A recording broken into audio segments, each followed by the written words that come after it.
परम शांति बापूजी आपका स्वागत है। आज हमारा क्वेश्चन ये है कि मृत्यु के बाद में जो मृतात्मा तो चली गई, लेकिन उसके घर वाले जो पीछे रोने का रोना धोना बहुत चलता है। तो कई लोग कहते हैं कि मरने वाली आत्मा के पीछे ज़्यादा रोना नहीं चाहिए, या उसके रिगार्डिंग आप क्या कहेंगे? हाँ, सही बात है। जो आत्मा मर जाती है हम्म, वो आत्मा तो घर में ही होती है, काफी दिनों तक रहती है वहाँ। ठीक है। क्योंकि उसका अटैचमेंट घर में मोह होता है ना, देह और देह के संबंधों में मोह होता है। ठीक है। कई आत्माओं ने मेहनत कर करके घर बनाया तो घर में भी मोह होता है। ओके। कई आत्माओं का कहीं अंतमति सो गति, कहीं ना कहीं आत्मा मरते वक्त कहीं ना कहीं मोह फंस जाता है। ठीक है। तो वो आत्मा वहीं रहती है। फिर जब ये रोते हैं, चिल्लाते हैं, याद कर करके मरने वाली आत्मा को याद करते हैं, बहुत रोते हैं, कई दिनों तक रोते रहते हैं, तो वो भी दुखी होती है ना। इसलिए वो आत्मा को अगर सुख देना चाहते हो तो बोलो कोई नहीं है, उसके लिए परमात्मा से प्रार्थना करो कि उसको सद्गति मिले। उसको क्या करना चाहिए? क्योंकि सद्गति करे, नहीं तो वो आत्मा जब भी आप उसको याद करोगे, रोओगे, तो वो दुखी हो जाएगी ना। कि वो आत्मा तो 3 तत्वों में है, आकाश वायु अग्नि से शरीर बना हुआ है, 2 तत्व नहीं है, जल मिट्टी नहीं है। तो देह और देह के संबंधी जब भी याद करते हैं या उसको फिर रोते हैं, याद करते हैं, या कई बार क्या है तो फोटो भी रख लेते हैं, फोटो रख के फिर उसके सामने बैठ के याद करते हैं पूरे दिन। कहीं ना कहीं मतलब कभी ना कभी, कई तो 1-1 साल तक रोते रहते हैं। उसकी फोटो रखते हैं, फिर फोटो रख रख कर उसको याद करते रहते हैं। तो वो आत्मा फिर तुम्हारे घर से जाएगी नहीं, उसकी सद्गति नहीं होगी। तो उसके लिए घर वाले क्या उसको ये संकल्प दे कि भाई अब ये मोह माया छोड़ो और ऊपर की दुनिया में चले जाओ, या ऊपर स्वर्ग में चले जाओ, या क्या उसके लिए क्या संकल्प करने चाहिए? उसको उसकी सद्गति हो, या ऊपर के लोक में जाएं, या दूसरे लोक, तीसरे लोक में, स्वर्ग लोक में जाएं। अगर आप अपनी जो मरा हुआ है देह और देह के संबंध को, जो मरा हुआ है चाहे कोई भी हो, उनको अगर आप ऊपर के लोक में भेजना चाहते हो, दूसरे लोग तीसरे लोग में अगर भेजना चाहते हो, उसको कहो कि तुम अब ये मोह माया छोड़ दो, उसको ज्ञान सुनाओ। क्या करो? ज्ञान सुनो। ज्ञान सुनाओ। इसीलिए तो शायद मृत्यु के बाद पे वो गरुड़ पुराण सुनाया जाता है, और गीता का पाठ, रामायण का पाठ, ये सब रखते हैं मृत्यु के बाद भी, ताकि उस आत्मा को शांति भी मिले, प्लस उसको ज्ञान भी थोड़ा इमर्ज हो, ताकि वो ये दुख से निकले बाहर। गरुड़ पुराण में क्या है कि वो आत्मा की बहुत पुरानी फिलोसॉफी है गरुड़ पुराण में, कि मरने के बाद नरक में कैसे जाती है, स्वर्ग में कैसे जाती है, वहां क्या क्या उसको दुख दर्द मिलता है, वो सब याद दिलाया जाता है ना। वो याद दिलाया जाता है। तो फिर क्या वो आत्मा और भी दुखी हो जाती है। अब ऐसे गरुड़ पुराणों की जरूरत नहीं है आज की तारीख में, ये सब आउट ऑफ डेट हो गए। ओके। अब उसको सद्गति के लिए उसको समझाओ कि तू आत्मा है, तो गीता का पाठ करना चाहिए। गीता का पाठ समझाओ, गीता का ज्ञान समझाओ, आत्मस्वरूप बन, तू आत्मस्वरूप बन, परमात्मा को याद कर और ऊपर के लोकों में चली जा। और तू परम धाम में जाने के लिए, स्वर्ग में जाने के लिए तू भी पुरुषार्थ कर। दूसरे लोक में जाकर जाए, और दूसरे लोक में बड़े बड़े मनीषी बैठे हैं, ऊपर का रास्ता दिखाते हैं लोग, ऊपर जाने का विधि ऊपर। हाँ, दूसरे लोक में भी बैठे हैं, बहुत बड़े बड़े आश्रम, जैसे स्थूल जगत में आश्रम है ऐसे सूक्ष्म जगत में भी आश्रम है। बड़े बड़े संत महात्मा, मनीषी कहते हैं उसको। महालोक में ज्यादा अच्छे महर्षि होते हैं, स्वर्ग लोक से ऊपर महालोक है, महर्षि बड़े बड़े होते हैं। वहां अगर पहुंच जाए तो उसको ऊपर जाने, ऊपर के लोकों में जाने के, उसकी आत्मा में शक्ति कैसे आएगी, वो सब सिखाया जाता है। ऊपर के लोकों में महालोक, फिर जनलोक, तपलोक, फिर ब्रह्मापुरी, विष्णु, ऐसे जाने का पूरा ज्ञान दिया जाता है।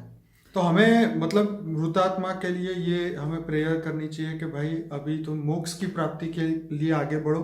अब शरीर तो है नहीं, अब एक और मौका है कि मोक्ष की प्राप्ति के लिए अपने कर्मों को पूरा करके, ये काम, क्रोध, लोभ, मोह, अहंकार के जो विचार है सबको त्याग के इस धरती लोक को छोड़ने के लिए हमें उसको सजेशन देना चाहिए, संकल्प देना चाहिए, और ऊपर के लोक में जाए, ताकि उसकी ऊपर की यात्रा जो है उसकी शुरू हो जाए परम धाम पहुंचने के। उसकी सद्गति होगी। उसको याद करते हो तो उसको ये करो कि तुम समझाओ कि ऊपर के लोकों में तुम चले जाओ, ये मृत्यु लोक के छोड़ दो, ये मृत्यु लोक है, मृत्यु लोक में जन्म मत लेना, ये भी समझाओ तुम। ओके। ज्ञान दो कि मृत्यु लोक है, मृत्यु लोक में जन्म न लाओ, ऊपर के लोकों में जाओ। ऊपर के लोकों में जाओगे तो और ऊपर जाके जाते जाते फिर तुम्हारी आत्मा परम धाम में जाएगी, तो मुक्ति, जीवन मुक्ति का रास्ता खुल जाएगा। तो दूसरा, मृतक के फोटो घर में क्यों नहीं रखनी चाहिए? हाँ, क्योंकि मृतक की फोटो रखोगे तो फिर बार बार वो फोटो तुम याद करोगे। ठीक है। देखोगे तो याद करोगे ना, फोटो देखोगे तो याद करोगे। फिर माला चढ़ाते हैं, कई फूल चढ़ाते हैं, कई भोग लगाते हैं मरने वालों को। तो फिर क्या है, तो वो आत्मा फिर तुम याद करते तो वो घर से बाहर निकलती नहीं, घर में ही रहती है, तुम्हारे साथ ही रहती है। ठीक है। तो उसकी सदगति कैसे होगी? वो घर में बैठी रहेगी।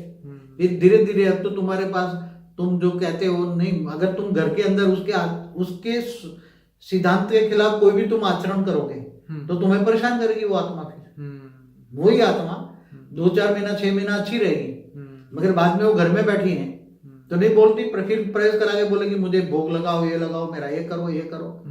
और फिर जो बच्चे हैं ना, जो थोड़ा वो, अगर उसका स्वभाव संस्कार कंजूस का था और बच्चे ज्यादा पैसा उड़ा रहे हैं, कमा रहे हैं और उड़ा रहे हैं, तो उसको बच्चों को फिर किसी में प्रेस करके बोलेगी, अपना अपना सिद्धांत समझाएगी, फिर परेशान करेगी।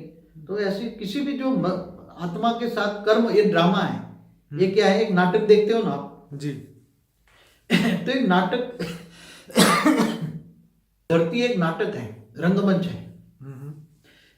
तो रंगमंच में जैसे एक्टर आते हैं जाते हैं, आते हैं जाते हैं ना, तो आते जाते रहते हैं ना एक्टर।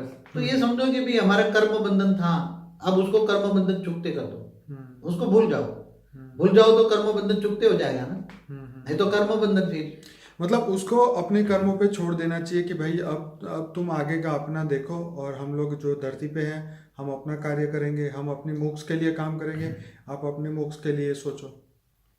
उसकी सदगति कैसे हो, तो उसको ये ज्ञान सुनाना चाहिए। और कई लोग क्या करते हैं कि कई सालों तक फोटो रखते हैं, दादा का, नाना का, क्या फोटो रख के बैठ जाते हैं, मोह के वश। तो ये मोह तो छोड़ना ही है ना। भक्ति मार्ग में क्या कहते हैं, विषय विकार मिटाओ देवा, पाप हरो देवा। तो विषय विकार में तो सबसे पहला मोह है। बाबूजी 1-2 साल ये सब चलता है, फिर बाद में कौन याद रख रहा है। आज परदादा को किसने ना देखा, ना फोटो है, ना कुछ। ये तो सिर्फ 5-10 साल की बात होती है, उसके बाद में सब फोटो निकाल के वैसे ही रख देते हैं। लेकिन मतलब याद कर करके उसको ऊपर जाने को रास्ता नहीं देते हैं कि भाई जाओ यहाँ से ऊपर की दुनिया में जाओ, अपना मोक्ष के लिए आगे बढ़ो। ये हमें संकल्प और सजेशन देना चाहिए मृतक आत्मा को। कई बार तो लोग वो कहीं जो ये ओझाओं के पास जाते हैं कि मेरा ये फादर मर गया तो कहाँ है, क्या कर रहा है, उसकी बात बताओ।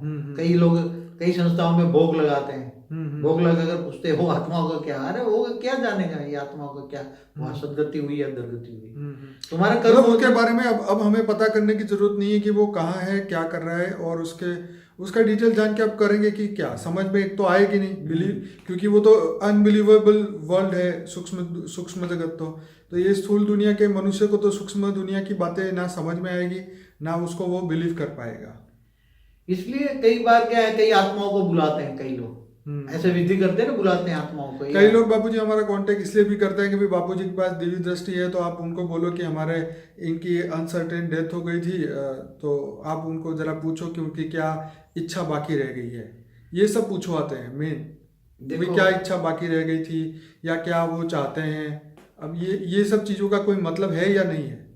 देखो सभी आत्माओं को रिक्वेस्ट करूंगा कि मैं तो केवल ज्ञान देखता हूँ, ठीक है। मुक्ति जीवन मुक्ति कैसे हो इसका वीडियो देखो मेरी, फिर फ्यूचर वर्ल्ड क्या होने वाला है, आगे विश्व के परिवर्तन कैसे होने वाला है, और परम शांति के वाइब्रेशन फैलाने के लिए, दुनिया पर परम शांति फैले, ऐसे के लिए मेरा लक्ष्य यही है, विश्व परिवर्तन का मेरा लक्ष्य है। इन सभी चीजों का ज्ञान देता हूँ, मेरे पास सब कुछ जरूर है, मगर मैं इन लोगों के लिए मेरे पास टाइम नहीं है ना, टाइम नहीं है। अब ऐसी ये सब फालतू बातें हैं, इनके लिए मैं क्या, ऐसी एक आत्माओं के लिए मेरे पास टाइम थोड़ा है।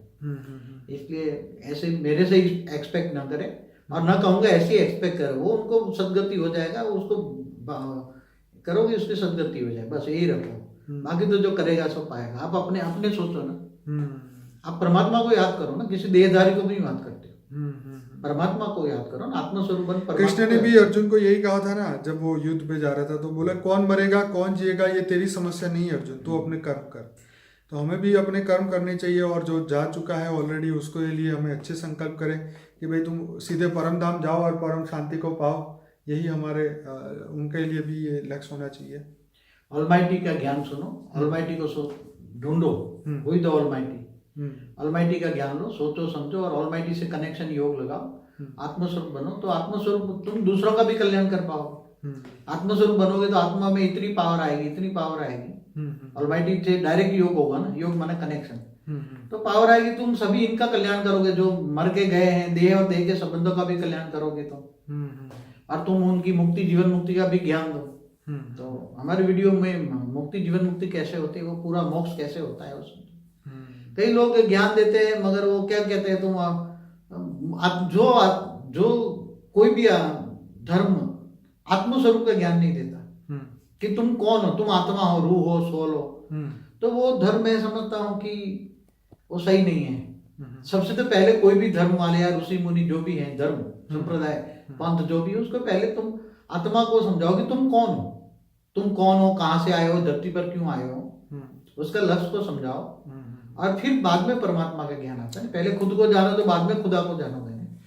चलिए बढ़िया बाबूजी, अब हम इस वीडियो को यहीं पूरा करते हैं। सभी श्रोताओं को कहेंगे कि हमारे 1500 वीडियोस यूट्यूब में हैं, हमारे चैनल को सब्सक्राइब करें, अनस्पोकन ट्रूथ प्लेलिस्ट जरूर देखें 90 वीडियो का, ताकि आपको इसमें और हमारा जो लाइफ आफ्टर डेथ का जो वीडियो है आप पूरा देखिए, हिंदी और इंग्लिश दोनों में है, ताकि आपको पता चले कि सूक्ष्म दुनिया भी क्या है और वहाँ पे मृतक आत्मा कहाँ से कहाँ उसकी गति होती है। ये सभी बात बापूजी ने अपने लाइफ आफ्टर डेथ के वीडियो में बनाई है और 15 लाख लोगों ने उसे देखा है।